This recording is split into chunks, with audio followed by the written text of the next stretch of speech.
تعالوا نعمل ريفيو سوري اوريكم المشتريات او الحاجات اللي جبتها من نون اخر فتره.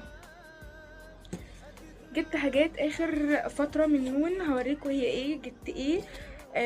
لسه واصلالي امبارح، ده اخر بوكس خلاص، مفيش حاجه تاني اصلا هتتجاب. هم عاملين عروض حلوه قوي، وكنت عايزه صن سكرين بتاع افين. جبت ده من سوب اند جلوري. ده حلو قوي، بيبقى بدل الليفه كده، بيقشر تقشير خفيف وبيفضل معاكي كذا مره، مش فاكره كان ب100 جنيه او حاجه. جبت بقى الفاستر بالثوم، ده ريحته حلوه جدا جدا، انا شعري خفيف جدا جدا، فببقى عايزه حاجه تطلع الشعر، فانا كنت بستخدمه ده. كنت بستخدمه هو بالثوم، فكنت فاكره ان ريحته تبقى مش حلوه. ريحته تحفه، ريحته جميله جدا جدا جدا. وبحطه كده في شعري، هو بيترش كده، بحطه في الفراغات وفعلا بيطلع شعر، بس تستمري عليه. جبت كمان الليب جلوس ده عشان انا بحبه.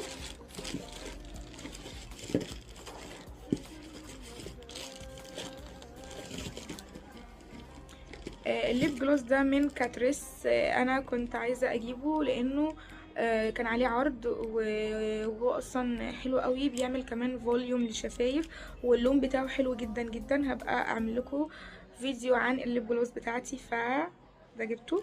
واخر حاجه جبتها كان افين، اللي هو السان سكرين بتاع افين.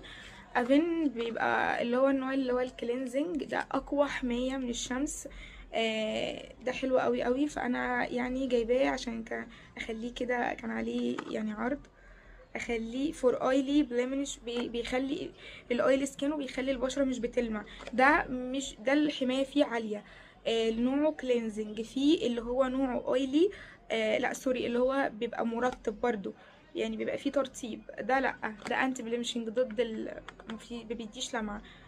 فده حلو قوي، مخليه للصيف بقى قوي.